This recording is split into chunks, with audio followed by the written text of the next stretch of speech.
Chris Daukaus. Chris, how are you? I'm good. Thank you for having me. A lot of things we've been talking off the air as well, and you can tell that I'm a little excited. I mean, very excited. This is the most excited you've been since. I normally don't get excited. I truly don't. But it's Philadelphia. It's not. It's not fights. It's Philadelphia. So I want to tell you the story. Okay. So you were a policeman in Philadelphia. Yes.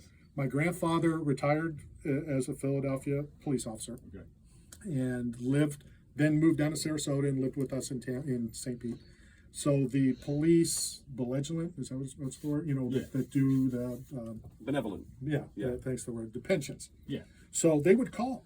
They would call to say hi to my grandfather every month. Yeah. Because they couldn't believe that he lived to 103.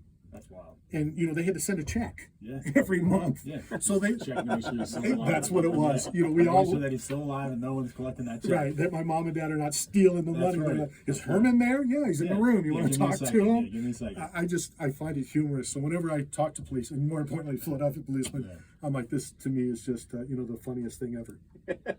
So listen, when we realised that you kind of coming in, we like to kind of delve more into the story rather than give you the same, hey, how's training camp going? Yeah.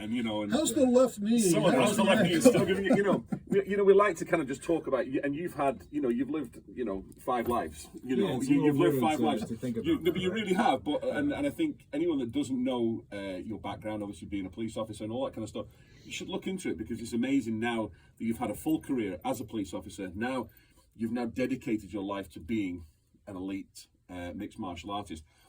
Was it easier mentally for you to be a police officer and be a martial artist, in your spare time, or is it now a lot easier just to focus on the actual job in hand? It's a lot easier just to focus on this. Yeah. 100%. Yeah. Just because of the whole, I have to be at work and then, I have to figure out training camp, how I'm going to get to classes, and then family time, because these are 2 careers, and I was barely seeing my wife. I would see my wife when, she'd be going to bed. I'd be coming home from training, and it'd be 9, 10 o'clock at night. Yeah. She's, going up, putting the kids down to sleep, and I'm like just getting home for the day. Yeah. I got to rinse and repeat for the next 7 days or 8 weeks. So yeah.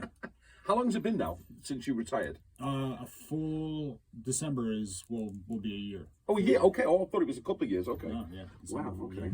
Do you? And I'm sure you and your brother do. But do you take as much pride of being a Philadelphian as obviously I do? Yeah, absolutely. I love being from Philadelphia. People ask, I guess people have this stigma about people from Philadelphia, Which we love. Which is I'm totally fine with it. Like, throw batteries at Santa Claus. Like I really don't care. Like whatever you think, good or bad, of Philadelphians, I'm fine with it. Well, here's what I tell people when they talk about that. Yeah. They never threw batteries at Santa Claus. Yeah, it was a guy that was in the stands dressed as Santa. Yeah. He deserved it. Yeah. I don't know. People don't get it. See, where I come from, you would have gathered up the batteries and sold them And on. used them. Yeah, that's it. So here's another Philadelphia story that you may like. So I get out of the Navy in the mid-'80s. I'm doing its baseball decathlon in St. Petersburg. Okay. And I hear this young guy telling these kids what he does for a living. Okay. And it was like finding out about Santa Claus. It was Dave Raymond, who was the Philly Fanatic. Yeah. And I'm like, what do you mean you're the Philly Fanatic? You're not the... And it was like finding out, and then hanging out with him in his room in between innings and stuff. So, yeah, the Philly Fanatic. My son loves the Fanatic. Every time we go to the Phillies, he loses his mind every time he gets close to the Fanatic. So, it's the greatest thing in the world. I love the Fanatic. There's really no other mascot besides Gritty that they just introduced with the Flyers that comes close to the Fanatic. The San Diego Chicken, they've always said, was close. Stop. I'm not saying. I mean, whoever says that needs to. The Philly Fanatic is. The Philly Fanatic and Gritty are their own entities. They should have their own shrines and everything already put up all over the city. Well, Dave does have a shrine. He opened up the Mascot Hall of Fame. Oh, very nice. Yeah, which is somewhere in the outskirts of Philly. Okay, I gotta check that out. That's awesome. He made a great living wearing that green costume. Can you imagine driving a quad across the Phillies game, dancing on top of the dugout, shooting people with hot dogs? Like, that would be a great job. And the funny thing, and again, I know we're supposed to talk about the fight, but of all of this. So he was a football player. I think it was at Rutgers. Okay. And his dad was the coach. Yeah. And Bill Giles calls the football team and said, "Hey, we have this idea. Yeah. We want somebody to wear this costume and be a mascot." and his older brother turned the job down. Really? He's like, no, I want to sell beer and hot dogs and watch the game. Yeah, I don't want to be dancing around and doing all crazy shit with a costume. Right. Yeah. Yeah. So Dave took the job, and he's pretty well off. That's crazy. You know, things were Funny how life changes. absolutely best cheesesteak, and then we'll get back to fights. My best cheesesteak, Steve's. Steve's up in the Northeast. Steve's Princess Steaks. I'll do either American without or Whiz without. I don't. You give me. If I'm getting like really crazy, it's a little crazy Saturday night. Give me both cheeses on it. There you go. Give me both. But then you got to do spicy fries and a root beer. That's my go-to. Right You a now. scrapple guy? Oh yeah. I like scrapple. Yeah. I have no idea what you people are talking Well, about. see, you Not know, a clue. I'm what giving you're this back talking to you about. because we had the Australian fighter on, and they were talking about the Vegemite sandwich, and Yeah. I'm like, what?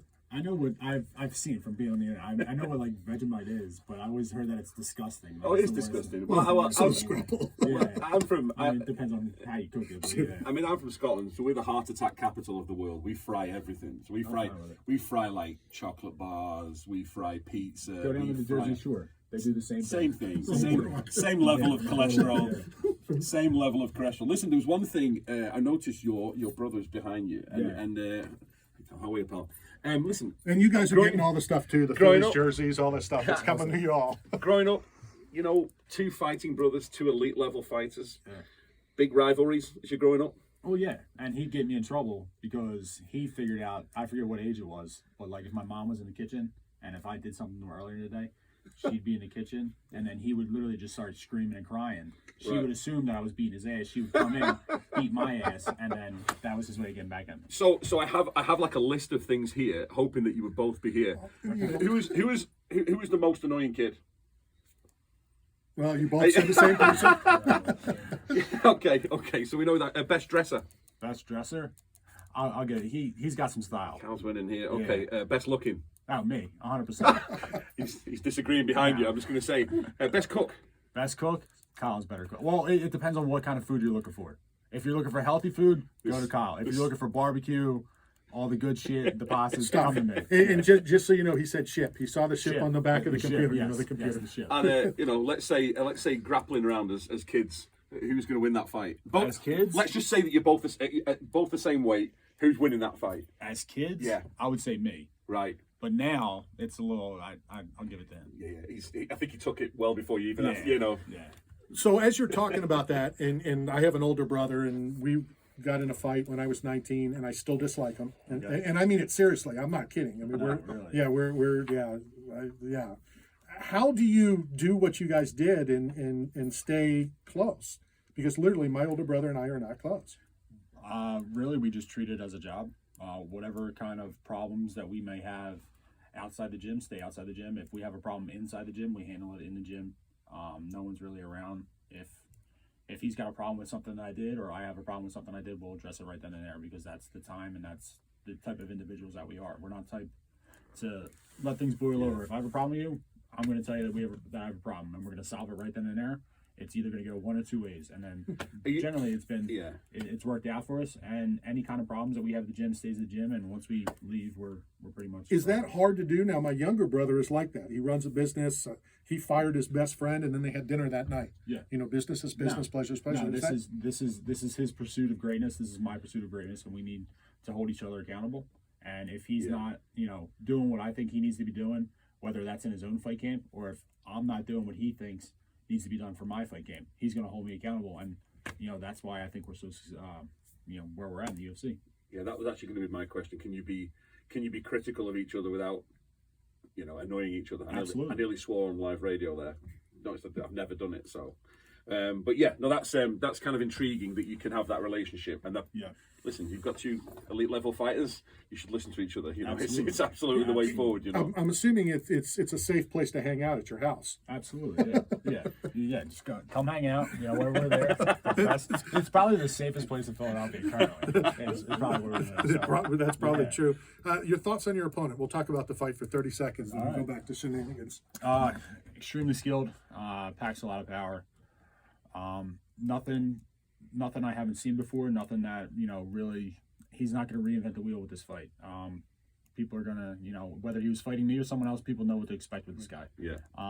So we'll see how it goes. Does it matter, records? Does it matter name of who you're fighting? Do you look at any of that stuff at all? No, I really don't care about who I fight as long as I win.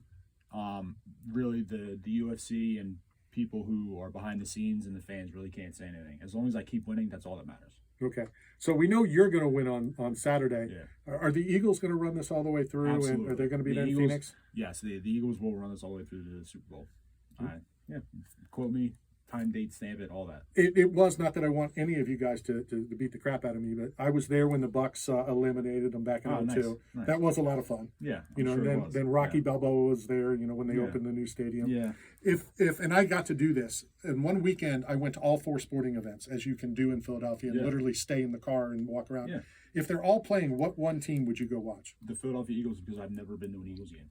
Really? I've never been to an Eagles game. I've worked other games. I've been to Phillies all the time, the Flyers, Sixers, everything. For whatever reason, just haven't been able to get my hands on Phillies tickets. So, yeah. Well, I know I got a job now. All Yeah, right, so yeah, some Phillies games. of the stack of everything else I'm sending you, I'm going to have to That's work right. on Perfect. on some Eagles. Chris, thank you very much for your course. time. We're going to send you a care package from 8 Man Strong. Thank you. We're going to send you a care package from Blue Smoke Salsa. I then have a box of Philadelphia Philly game used spring training jerseys. Perfect. So give me all your sizes. I'm going to send them all to you. Okay, And, thank you. we're Philadelphia blood, brother. I appreciate that. I appreciate your time. Thank you. Best of luck. Have fun and enjoy yourself on Saturday. Will do. Let's Thank go hit our final break of the afternoon. This is Knockout Radio, brought to you by 8 Man Strong and Staff Zone.